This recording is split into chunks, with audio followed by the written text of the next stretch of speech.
Just because I am silent does not mean I am not holding the master key. My name is Clara Vance. I am 64 years old. Last September, the night before my only son's massive, wildly expensive wedding, my future daughter-in-law sent me a text message. It contained exactly 3 sentences. There was no greeting, no dear Clara, just cold. Entitled Instructions, Clara. For the ceremony tomorrow, please use the underground freight elevator. The grand staircase is reserved for VIP guests and photographers, and I really do not want you awkwardly in the background of our aesthetic shots. Thanks. I read the text message twice. I set my phone face down on the granite counter. I did not scream. I did not cry. I picked up my steamer, carefully pressed the $5,000 custom silk gown I had purchased for the occasion, and prepared to use the grand staircase anyway. Because here is the massive, devastating secret my daughter-in-law did not know. The breathtaking, world-renowned wedding venue she had spent 14 months aggressively securing? The one every luxury bridal magazine in California called the crown jewel of Napa Valley. I built it. I bought the property entirely in cash when the roof was collapsing, and the vineyards were dead. I personally imported the Italian marble for the grand staircase she had just banned me from. And by the time her billionaire father stood up to give his toast at the reception, she was going to desperately wish she had never sent that text. Welcome back to Alpha Mom Stories. This channel is for the women who spent their entire lives silently building empires, only to be treated like embarrassing footnotes by the very people they sacrificed for. If you are new here, every single story is about a woman who stopped accepting disrespect and started legally dismantling the people who handed it to her. Drop a comment below and let me know where you are watching from today, and be sure to hit that subscribe button. You are absolutely going to want to hear this ending. To understand the absolute devastation of that wedding night, I need to take you back 36 years. I met Arthur Vance when I was 22. He was a historic stonemason. He had rough hands, a brilliant mind, and a laugh that could fill an entire cathedral. We married in a tiny courthouse on a rainy Tuesday, because neither of us could afford a Saturday.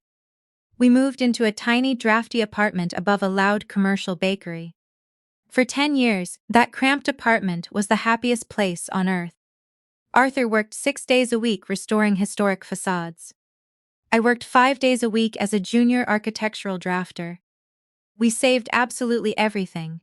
When our son Nathan was born, Arthur held him in his calloused hands like he was holding something sacred. We were not wealthy, but we were incredibly careful. And careful ambition will eventually carry you further than inherited money ever could. Then Arthur died, a sudden massive aneurysm on a Tuesday afternoon. He was 38. Nathan was 12. I went back to work 3 days after the funeral. I did not have the luxury of collapsing. The mortgage company did not care about my grief, and a 12-year-old boy needed dinner on the table, whether his mother was surviving or completely shattered. Remember that. Remember the boy who watched his mother go back to work 72 hours after burying his father. Because that boy grew up, and somewhere along his journey to the top, he completely forgot what real strength looked like. After Arthur died, I did not just survive, I weaponized my grief. I took everything Arthur had taught me about historic stonemasonry, combined it with my architectural degree, and founded Vance Historic Restorations. I started by flipping abandoned commercial buildings. Then small boutique hotels. Within 15 years my company was acquiring and restoring massive, historically protected estates across the West Coast. I was a phantom in the luxury real estate world. I never put my name on the buildings. Everything was legally shielded behind a web of impenetrable corporate LLCs. Nathan grew up watching me work in steel-toed boots and dusty flannel shirts. He did his high school homework in the chaotic, noisy trailers of active construction sites. I paid for his entire college tuition in cash. I drove him to his Ivy League university in my beat-up Ford truck. He looked back at me on his first day of college, adjusted his expensive new blazer, and said, "I am never coming back to that construction dust, Mom." He didn't mean it to be incredibly cruel, but I saw the shame in his eyes. He was embarrassed. He was ashamed of the truck, the dust, and a mother who smelled like industrial solvent instead of expensive perfume. I watched him systematically edit his childhood story for his wealthy new friends. He replaced construction sites with real estate development. He replaced my dusty flannel with a fictional corporate wardrobe. I let him do it. That was my very first mistake. When you allow someone to constantly rewrite your history, they eventually start believing their own fiction. By the time Nathan was 29, he was a junior executive at a massive tech venture capital firm in San Francisco. He wore Italian suits that cost more than my first car. And that is exactly when he met Victoria. Victoria was 26. She was a luxury lifestyle influencer whose entire career consisted of spending her father's massive wealth. Her father, Marcus Sterling, was a billionaire tech investor. Her mother, Eleanor, was a terrifyingly aggressive socialite who treated service workers like stray animals. Victoria was polished, precise, and completely toxic. The very first time Nathan brought her to my house, a beautiful, modest transitional home I lived in, while my massive assets grew in secret, Victoria walked through the front door and immediately did a visual sweep of the room. She evaluated my furniture, my clothes, and my lack of designer logos. She mathematically calculated my net worth in 3 seconds, and she decided I was entirely worthless. "Your mom is so quaint," Victoria whispered to Nathan later that evening. I heard her through the kitchen doorway. "Does she always dress like she is about to paint a fence?" Nathan didn't defend me. He just awkwardly laughed. I didn't say a word. I just kept slicing the roast. I thought, she is young, she will learn. That was my second massive mistake. The exclusion started incredibly small. A missed dinner invitation. A holiday brunch where I was seated at the very end of the table. But quickly, it became a calculated, aggressive pattern. Victoria systematically erased me from Nathan's life because my existence did not fit her flawless Instagram aesthetic. When they got engaged, the true nightmare began. Victoria demanded a wedding that would rival a royal coronation. She wanted 150 high-net-worth guests, imported orchids, and a venue that screamed generational wealth.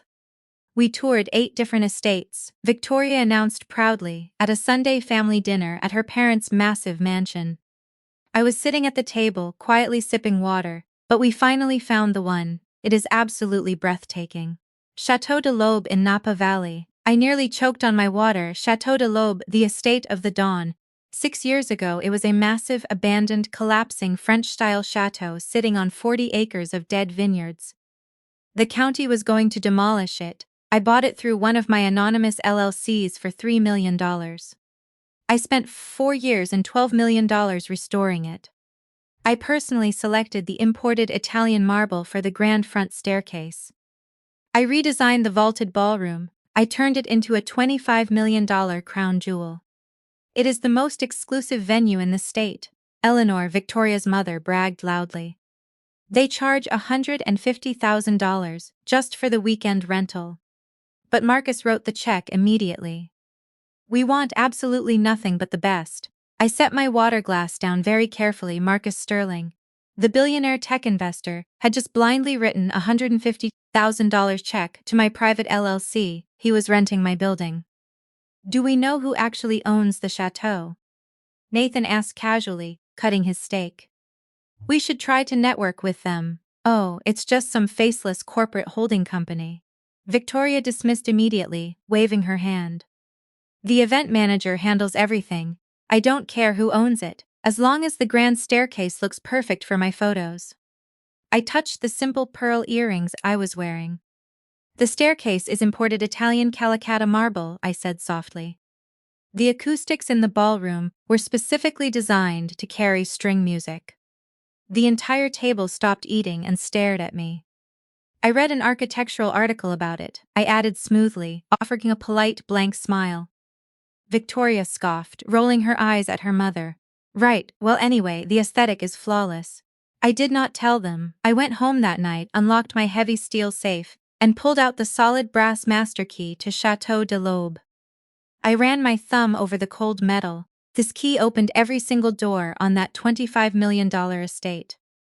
The bridal suite, the wine cellar, the ballroom. Victoria was going to treat me like an embarrassing peasant in my own castle.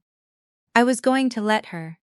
Because the only thing more satisfying than demanding respect is watching someone unknowingly hand it to you on a silver platter. 10 days before the wedding, I met Nathan for lunch.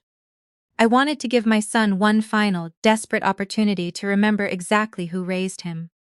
He arrived 20 minutes late to the restaurant, wearing a bespoke suit and constantly checking his phone. We sat in a quiet booth. He ordered a $30 salad. I ordered a sandwich. He kept glancing around the room, clearly hoping none of his new wealthy friends would see him eating with a woman who looked like she belonged in a hardware store instead of a country club. "Are you happy, Nathan?" I asked softly, studying his face. "Mom, I am marrying into the Sterling family," he replied automatically, as if reciting a corporate press release. "Victoria is amazing. We are building a massive brand together. Of course I am happy." "That is not what I asked you." I pushed gently. He finally put his fork down and sighed, running a hand through his expensive haircut. "Look, Mom, Victoria and I are building something huge, and I really need you to understand that some things just have to change. Our lifestyle is very different from yours. Things have to change." He didn't have the courage to say, "You have to change." I reached across the table and touched his hand. He let me hold it for exactly 3 seconds before he awkwardly pulled away and picked up his phone again. That was the exact moment I realized I had not lost my son to a woman. I had lost him to his own toxic shame. He had traded his legacy for a designer suit with the tag still attached. When the lunch ended, I paid the bill. He did not even offer. The night before the wedding, the text message from Victoria arrived. "Clara, for the ceremony tomorrow, please use the underground freight elevator. The grand staircase is reserved for VIP guests and photographers, and I really do not want you awkwardly in the background of our aesthetic shots. Thanks." I read it twice. The sheer breathtaking audacity of a 26-year-old girl commanding me to use a service elevator in a $25 million estate that I had personally rebuilt from ruins. I picked up the phone and called Nathan. I wanted to see if he knew. "Nathan," I said when he answered. "Victoria just texted me. She asked me to use the underground freight elevator tomorrow, so I don't ruin her photographs." There was a heavy, uncomfortable pause on the line. I could hear the sound of a rehearsal dinner party in the background. "Mom," Nathan sighed, his voice completely devoid of a spine. "Can you just please not make this harder than it has to be? It is Victoria's dream day. Just go along with the logistics, please." I held the phone away from my ear for a moment. I looked out my kitchen window. I thought about Arthur. I thought about the 12-year-old boy I had raised alone. "All right, Nathan," I said softly, my voice turning to absolute ice. "It is Victoria's day." I hung up the phone. I didn't cry. I picked up my steamer, pressed my silk gown, and called my best friend Grace. Grace is a 65-year-old retired corporate defense attorney. She has the patience of a saint and the tactical mind of an assassin. She showed up at my house 30 minutes later carrying a highly expensive bottle of Cabernet. I handed her my phone and showed her Victoria's text. Grace read it. She took a slow sip of her wine. "The freight elevator," she repeated, shaking her head. "Clara, this girl is not just toxic, she is catastrophically stupid. She thinks I am going to sneak into my own son's wedding like a hired caterer," I said, leaning against the counter. "You are taking the grand staircase, right?" Grace asked, her eyes gleaming with anticipation. "I bought the Italian marble for that staircase," I replied smoothly. I am walking right up the center of it. While Grace and I were drinking wine, something massive was happening across the state that I wouldn't fully understand until the next evening. Marcus Sterling, Victoria's billionaire father, was sitting in his expansive home office reviewing the final vendor contracts for the wedding. Marcus was a man who built his fortune by reading the fine print. His daughter Victoria never read a single document in her life, but Marcus read absolutely everything. He opened the massive $150,000 rental contract for Chateau de l'Aube. He flipped to page 12, the final signature page. His eyes scanned the authorizing party property owner, Vance Historic Restorations LLC authorized signatory, Clara Vance managing director. Marcus stopped breathing. He stared at the name, he read it again, he rubbed his eyes and read it a third time. Marcus Sterling had been trying to buy Chateau de l'Aube for 5 years. He had sent his aggressive acquisition teams to make massive overmarket cash offers to the anonymous LLC that owned the estate. Every single offer had been instantly rejected without a counter.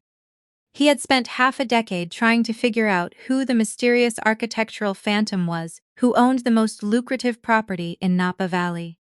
And the answer was the quiet, unassuming mother of the groom. The woman his toxic wife Eleanor had openly mocked at dinner. The woman his daughter had just explicitly ordered to use a freight elevator. Marcus picked up his phone, dialed his private wealth manager, and ordered a comprehensive background check on Vance's historic restorations. Within 2 hours, the encrypted file hit his inbox. 8 massive historic properties, total assessed portfolio value, over $100 million. 0 external investors, 1 sole owner. Clara Vance. Marcus leaned back in his leather chair. He thought about his daughter's horrific behavior. He thought about the freight elevator text message, which he had accidentally seen on Victoria's iPad earlier that day. He didn't say a word to his wife, he didn't warn his daughter. Marcus Sterling poured himself a glass of scotch, pulled out a notepad, and began to write his wedding toast. Saturday afternoon, the day of the wedding, Grace drove me to the chateau in her completely unassuming sedan. The massive iron front gates of my estate were wide open. A line of luxury vehicles, Ferraris, Bentleys, Mercedes, was slowly winding up the long, manicured driveway. We pulled up to the front valet. The valet attendant, a young man hired through an external agency, looked at Grace's sedan with absolute disdain. He reached for the door handle exactly as I stepped out. I was wearing the $5,000 silk gown. My silver hair was perfectly styled. I wore Arthur's simple diamond necklace. I did not look like a woman who used a freight elevator. I looked exactly like a woman who owned the ground I was standing on. Grace handed the valet her keys. "Do not scratch it," she warned him. We walked toward the massive, arched mahogany front doors of the chateau. To the left, completely hidden behind a tall hedge, was the discreet metal service door leading to the underground freight elevator. That was where Victoria had commanded me to go. I didn't even look at it. I placed my hand on the heavy iron handle of the front door, pushed it open, and stepped directly into the breathtaking grand foyer. The vaulted ceiling soared 40 feet above us. The massive crystal chandelier cast a warm, golden light across the imported Italian marble floor. And directly in front of me was the grand staircase. White marble, sweeping elegantly up to the second-floor gallery. It was an architectural masterpiece. The event staff saw me immediately. The general manager of the chateau, a brilliant woman named Sarah who had worked for my LLC for 8 years, froze in her tracks. "Hims Vance," Sarah said, her eyes widening in absolute shock. "We had absolutely no idea you were attending. We weren't notified the owner would be on site." "I am the mother of the groom, Sarah," I said softly, offering her a warm smile. "And today I am just a guest." Before Sarah could respond, Victoria descended the grand staircase. She was wearing an aggressively expensive, custom-designed bridal gown that looked like it weighed 40 pounds. Her hair was flawless, she looked like a magazine cover. Then, she saw me standing in the center of the grand foyer. Her perfect aesthetic smile didn't just drop, it completely shattered. She marched down the remaining steps, her eyes flashing with pure toxic fury. "Clara," Victoria hissed, keeping her voice low so the nearby photographers wouldn't hear. "What are you doing here? I explicitly texted you to use the freight elevator on the east wing. You are ruining the background of my entrance photos." I looked at her. I looked at this entitled, arrogant child demanding that I hide in the basement of my own $25 million estate. "I read your text, Victoria," I replied, my voice carrying the calm, lethal cadence of a woman holding all the cards. "But I do not use freight elevators. You are going to completely ruin the aesthetic." She panicked, her hands trembling with rage. "You need to go around to the back right now." "Victoria," I said, stepping slightly closer to her. "I suggest you take a deep breath, smile for your incredibly expensive photographer, and go marry my son. Because I am walking up these marble stairs, and there is absolutely nothing you can do to stop me." Victoria opened her mouth to scream, but the heavy flash of a camera went off nearby. She instantly snapped her mouth shut, forced a terrifyingly fake smile, and spun around, storming off toward the bridal suite. Grace linked her arm through mine. "Oh, Clara," she whispered, her eyes shining with absolute delight. "This is going to be a bloodbath, let's go find our seats," I replied smoothly. We walked directly up the center of the grand Italian marble staircase. I traced my hand along the polished railing. It was completely flawless, I had made sure of it.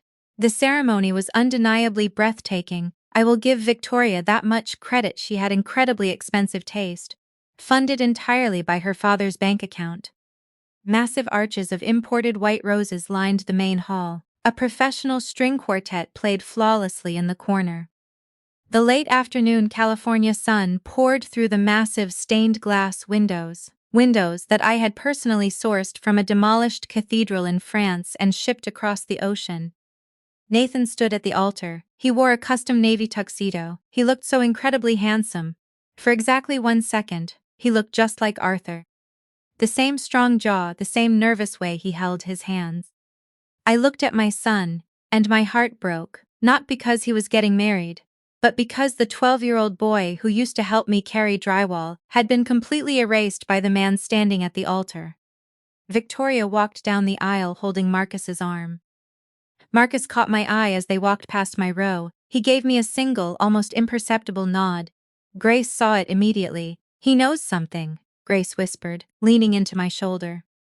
"That billionaire absolutely knows something." The ceremony ended. The massive crowd of high-net-worth guests transitioned into the grand ballroom for the reception. If the foyer was breathtaking, the grand ballroom was an absolute architectural triumph. I had spent $2 million just reinforcing the vaulted ceiling so it could hold the massive, antique crystal chandeliers. The room was filled with perfectly decorated round tables, towering floral centerpieces, and a towering champagne pyramid that Eleanor was aggressively taking credit for. Grace and I checked the elegant seating chart displayed on a massive mirror. We were assigned to Table 14. Table 14 was located at the very back of the massive ballroom, wedged tightly in a dark corner, directly between the swinging doors of the catering kitchen and the hallway leading to the public restrooms. It was the absolute worst table in the entire $25 million venue. "Oh, she is asking for a war," Grace hissed, staring at the table number. She put the mother of the groom next to the toilets. "I am going to throw my wine in her face, Grace. Sit down," I said calmly, pulling out my chair. "It is perfectly fine. I designed the acoustic paneling in this corner to muffle the sound of the kitchen. It is actually the quietest table in the room." We sat down. Victoria was sitting at the massive, elevated head table at the front of the room, looking incredibly smug. She had successfully hidden me away in the darkest corner of the venue. She thought she had won. 10 minutes into the reception, Eleanor, Victoria's terrifying mother, walked over to table 14 holding a glass of expensive champagne.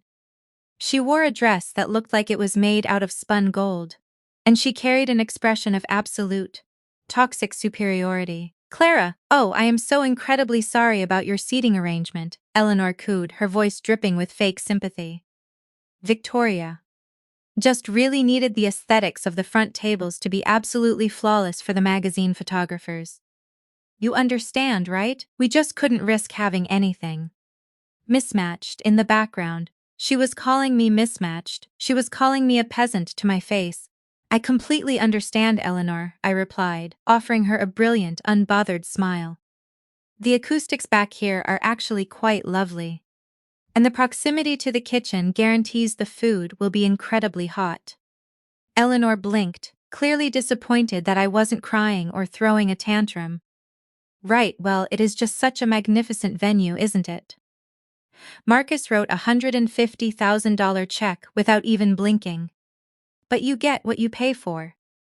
"You certainly do," I agreed smoothly, taking a sip of my water. "The owner must be incredibly grateful for his contribution." Eleanor scoffed, waving her hand dismissively. "Oh, the owner is just some faceless corporate entity. Nobody cares about them anyway. Enjoy your little corner, Clara." She strutted back to the head table. Grace was gripping her butter knife so tightly, her knuckles were completely white. "I am going to stab her," Grace whispered, I am a retired lawyer, Clara. I know exactly how to hide the body. I laughed softly. Just wait, Grace, the night is still incredibly young. While Victoria and Eleanor were aggressively ignoring me, the event staff were completely baffled. Sarah, the general manager, had quietly informed the entire catering crew that the ultimate owner of the estate was sitting at table 14. For the next hour, I was treated like absolute royalty. Waiters bypassed the billionaire tables to bring Grace and me the absolute best cuts of steak. The head sommelier personally walked over to our dark corner and poured us a $3,000 bottle of vintage Bordeaux that was absolutely not on Victoria's approved catering menu. Eleanor noticed the sommelier pouring our wine. She looked confused, then deeply annoyed. She actually flagged down a waiter and demanded to know why the kitchen table was getting reserve wine while the head table was drinking standard champagne. The waiter simply smiled and said, "Special instructions from management, ma'am." Then, the dinner plates were cleared, and the toast segment officially began. Victoria stood up first. She grabbed the microphone, completely soaking in the attention of 150 wealthy guests. "I just want to thank absolutely everyone for being here tonight." Victoria beamed, her voice echoing perfectly through the ballroom. "This is the most magical, aesthetic day of my entire life. I want to thank my incredible parents, Marcus and Eleanor, who funded this absolute dream. I want to thank my amazing wedding planner, and I want to thank this stunning, perfect venue for providing the ultimate backdrop to our love story." She thanked the florist. She thanked the caterer. She thanked the photographer. She did not mention me, not a single word. The mother of the groom was completely erased from the narrative, hidden in the shadows next to the kitchen doors. Grace reached under the table and squeezed my hand. I squeezed back. I wasn't hurt. I was just taking massive mental inventory of every single bridge Nathan was actively burning to the ground. Then Marcus Sterling stood up. When a billionaire tech investor stands up at an event, the entire room goes dead silent. People put down their forks. The string quartet immediately stopped playing. Marcus walked to the center of the dance floor, adjusted his expensive tuxedo jacket, and took the microphone from his daughter. "My beautiful Victoria," Marcus began, his voice booming across the room. "When you were born, I promised myself I would give you the entire world. And tonight, looking at this magnificent wedding, I think I kept that promise." Victoria beamed. Eleanor dabbed her eyes with a napkin. "But tonight," Marcus continued, his tone suddenly shifting from warm to incredibly serious, "I do not want to talk about my daughter. I want to talk about this building." Eleanor's napkin stopped mid-dab. Victoria tilted her head, clearly confused. "Victoria fell in love with this chateau," Marcus said, pacing slowly across the marble floor. "She told me it was the finest, most exclusive venue in the entire state of California. She was absolutely right, but she never bothered to ask exactly who built it." The silence in the massive ballroom became so absolute, I could hear the ice clinking in Grace's glass. "I build and invest in empires for a living," Marcus said, looking around the room. "And I have been trying to buy this $25 million estate for 5 years. I made 3 massive cash offers. All 3 were rejected by a faceless, anonymous LLC. I spent half a decade trying to find the architectural genius who restored these ruins into a masterpiece." Marcus stopped pacing. He turned away from the head table. He looked past the massive floral centerpieces. He looked past the wealthy tech investors. He looked directly into the dark corner, right at table 14. "The woman who owns this estate did not inherit her wealth," Marcus said, his voice ringing with absolute, raw respect. "She built it with her own bare hands after her husband died. She built $100 million historic restoration empire in complete silence. And tonight, my daughter asked her to use the freight elevator." A collective, massive gasp echoed through the ballroom. "I want to be incredibly clear," Marcus said, raising the phone.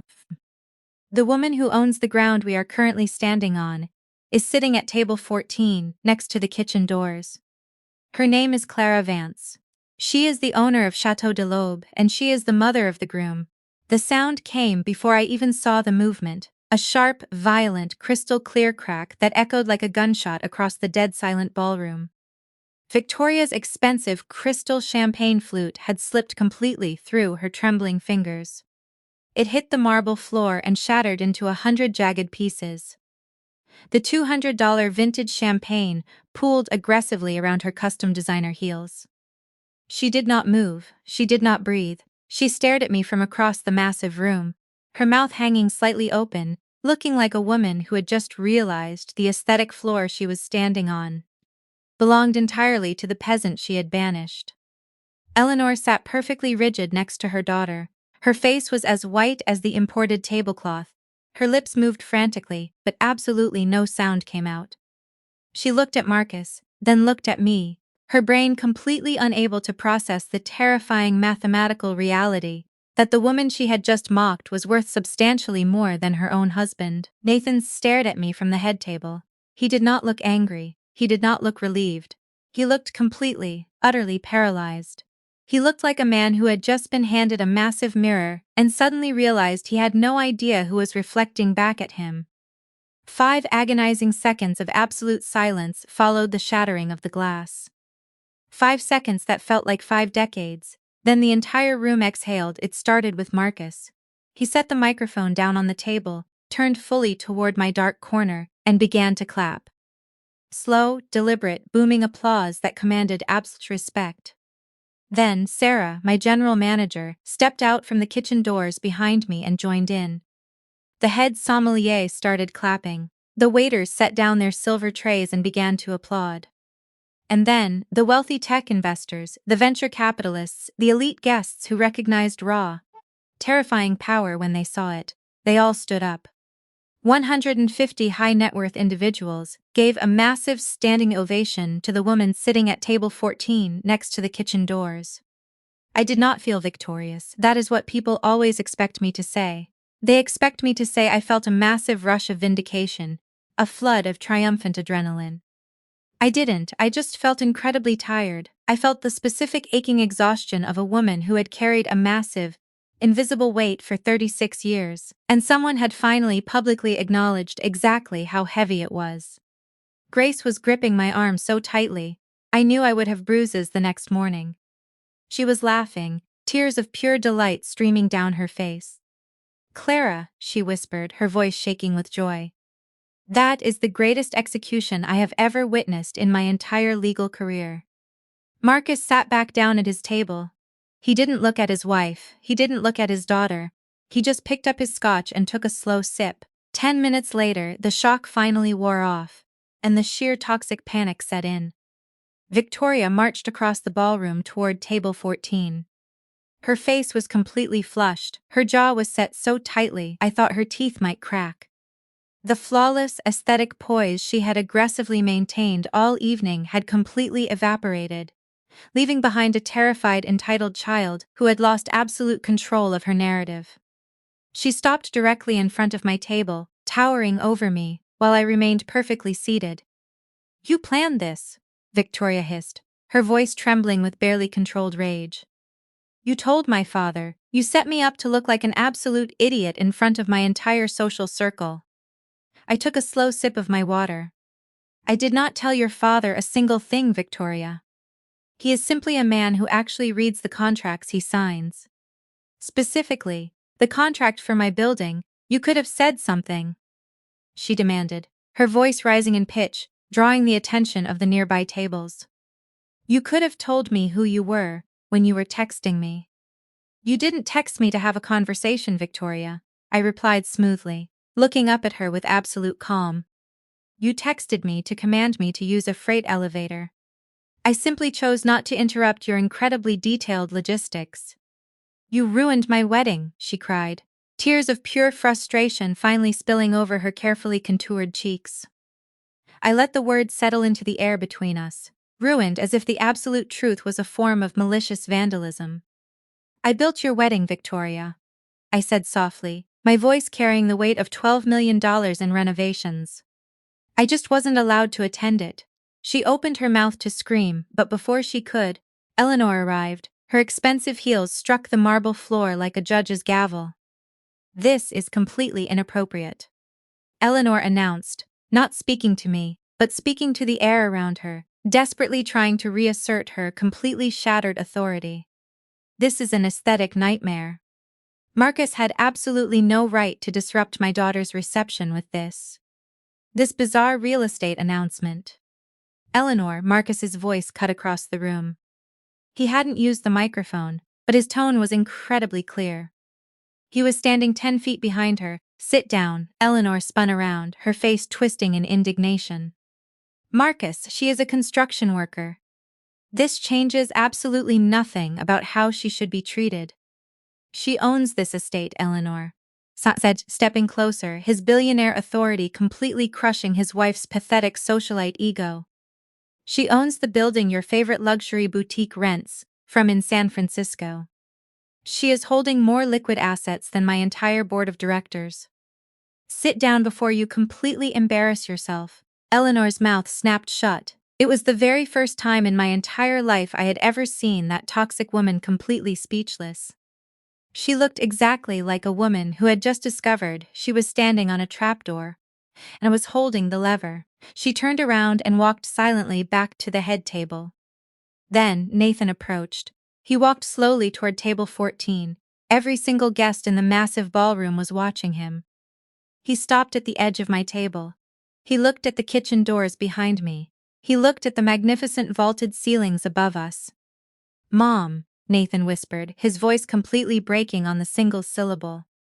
"Why didn't you tell me?" "Because you never asked, Nathan," I replied, staring directly into my son's eyes. "You were too incredibly busy being ashamed of where you came from to actually ask where we were going." "That is not fair," he pleaded, his hands shaking. "You told me it was Victoria's day. You told me to just go along with it.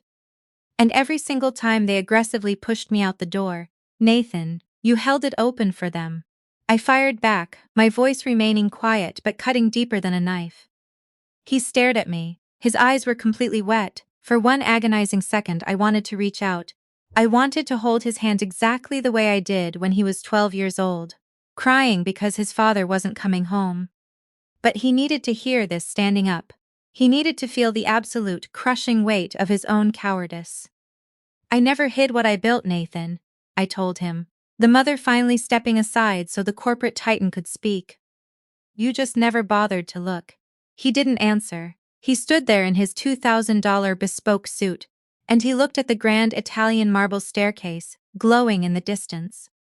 The exact same staircase his mother had personally selected, while he was busy erasing her from his aesthetic life. Recognition is an incredibly slow, painful process.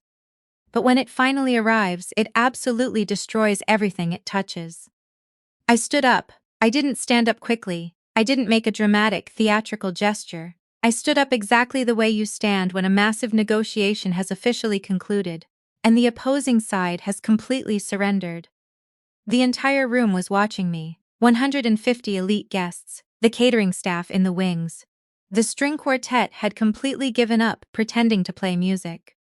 I didn't speak to Victoria, I didn't speak to Nathan, I spoke to the massive ballroom, because the room had earned it. "I am not going to ruin anyone's evening," I said, my voice projecting clearly without the need for a microphone. "This is still my son's wedding, and despite absolutely everything, I sincerely hope he has found someone who will stand by him when the foundation cracks." I turned slowly to face Victoria. Her expensive mascara had tracked dark lines down her cheeks. Her aesthetic was completely destroyed. "But I will not use the freight elevator, Victoria," I told her, my voice echoing off the acoustic panels I had designed. "Not here, not anywhere. If you want me in your life, you will invite me through the front door. If you do not, I know exactly where every single exit is." Then I looked at Nathan. "I love you, Nathan," I said softly, allowing the absolute truth of those words to hit him. "I built this entire empire so you could have incredibly beautiful nights, exactly like tonight. But I will absolutely not shrink myself, so you do not have to explain to your wealthy friends where you came from." I picked up my small, elegant clutch from the table. The heavy brass master key pressed against my palm through the fabric. Love should never need to be demanded, but respect. Respect you have to legally enforce. Grace stood up next to me. She grabbed her purse, straightened her expensive blazer like a soldier falling into formation, and linked her arm through mine. I walked out of the ballroom. I walked past the massive towering champagne pyramid. I walked past Eleanor, who was staring fixedly at her plate, absolutely terrified to make eye contact with me. I walked past the head table, where Victoria's empty shattered crystal glass still lay in a sparkling puddle on the floor. I reached the grand foyer. I placed my hand on the smooth, cool Italian marble of the grand staircase. I traced my fingers along the flawless grain I had selected 17 years ago. And then, I walked down the center of my staircase.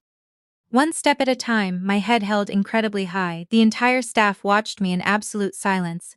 The Napa Valley air outside was incredibly cool. It smelled like crushed grapes and damp earth. Grace and I walked to her unassuming sedan. The valet who had sneered at us earlier literally ran to open her door, his hands visibly shaking as he handed her the keys. We got into the car. Grace started the engine. She looked at me, her eyes shining in the dashboard light. "You know they are going to call you tomorrow, right?" Grace asked softly. "I know," I replied, looking at the glowing windows of the chateau.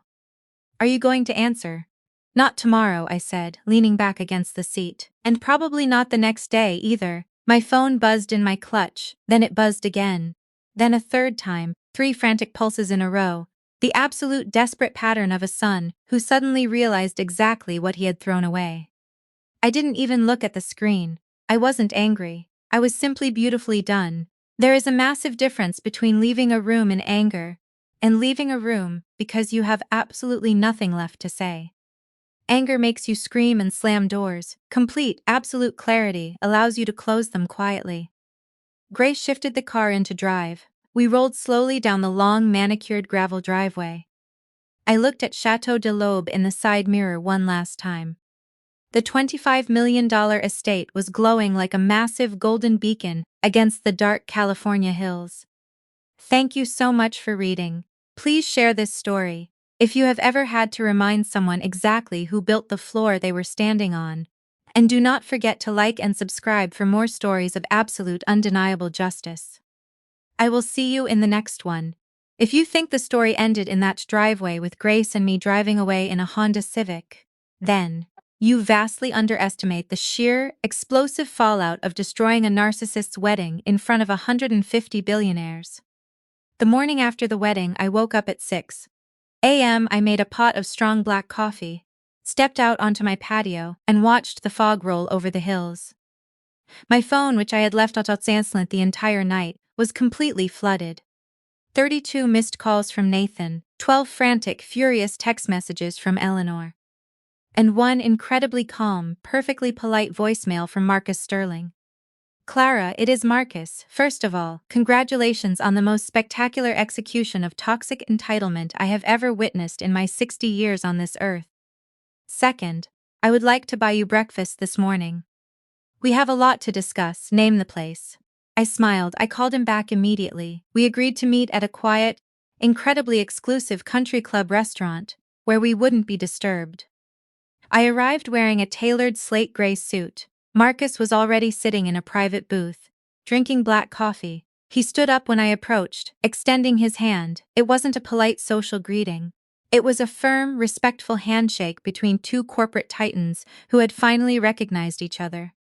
"Clara," Marcus said, sitting back down, "I have spent 5 years trying to figure out who owned that chateau. And to find out it was the woman my own daughter treated like a disposable peasant. It has been an incredibly sobering 24 hours for my family." "How is Victoria?" I asked, completely deadpan. Marcus let out a short, sharp laugh. "Victoria is currently having a catastrophic meltdown in a 5-star hotel in Bora. Her honeymoon is completely ruined because she cannot stop screaming about how you stole her spotlight. Eleanor is just as bad. She spent the entire night demanding I use my lawyers to somehow sue you for emotional distress." "I am a corporate liquidator, Marcus," I replied smoothly, taking a sip of my coffee. "If Eleanor tries to sue me, I will countersue for the shattered vintage crystal glass and the champagne stain on my imported marble floor. And I promise you, I will win." "I know you will," Marcus agreed, his expression turning incredibly serious. "And that is exactly why I am here, Clara. I am profoundly embarrassed by my daughter's behavior. I spent my entire life building wealth so she wouldn't have to struggle, but instead of making her grateful, it made her incredibly cruel. Watching you walk down that staircase last night, it was a massive wake-up call for me. He paused, sliding a sleek leather folder across the table. I completely cut off Victoria's trust fund this morning, Marcus announced. I actually stopped drinking my coffee. I looked at him, completely surprised. You cut off your own daughter? I froze her discretionary accounts, Marcus clarified, his jaw tightening. She has her housing paid for, but the luxury budget is gone. The designer bags, the aesthetic trips, the infinite credit cards. All frozen. I told her that if she wants to live like a billionaire, she is going to have to learn how to build something herself, exactly like her mother-in-law did. I looked at the billionaire sitting across from me. He wasn't defending his toxic daughter, he was finally aggressively parenting her. And Nathan? I asked softly. Nathan is terrified, Marcus said honestly. He called me this morning asking for advice. I told him he needs to decide whether he is a man who builds his own foundation, or a boy who hides behind his wife's temper tantrums. But Clara, I didn't just ask you to breakfast to talk about our incredibly disappointing children. Marcus tapped the leather folder. I want to partner with Vance Historic Restorations. You have the architectural genius and the operational control. I have a massive injection of liquid capital. I want us to acquire the old abandoned cathedral downtown and turn it into the most exclusive private club on the West Coast. A 50-50 split. I looked at the folder. I looked at the man who had just publicly humiliated his own daughter to defend my honor. I will review the proposal, Marcus, I said, offering him a genuine smile. But I retain 51% voting rights, my buildings, my rules. Marcus grinned. I wouldn't expect anything less. Meanwhile, the honeymoon in Bora did not last a week. It barely lasted 48 hours. By Tuesday afternoon, Nathan and Victoria had flown back to San Francisco early. Victoria was completely unable to relax. Her Instagram account, which was usually flooded with aesthetic vacation photos, was completely silent. She was absolutely obsessed with the fact that she had been publicly humiliated, and she was aggressively demanding that Nathan fix it. Wednesday morning, my doorbell rang. I opened the heavy front door to find Victoria standing on my porch. She looked exhausted, frantic, and absolutely furious. Nathan was standing slightly behind her, looking like a hostage who had been dragged to an execution. Victoria, I said calmly, not stepping aside to let her in. Your honeymoon was remarkably short. Do not play games with me, Clara. Victoria shrieked, her voice echoing down my quiet suburban street. My father completely froze my trust fund. He said he is not subsidizing my lifestyle until I apologize to you. You completely ruined my life. I didn't freeze your trust fund, Victoria, I replied smoothly, crossing my arms. Your father finally realized he raised a toxic, entitled parasite and he decided to stop feeding it. That has absolutely nothing to do with me. You humiliated me. She screamed, stomping her foot like a toddler. You let me plan my entire wedding at your venue, and you didn't say a single word. You owe me a massive apology. I stared at her.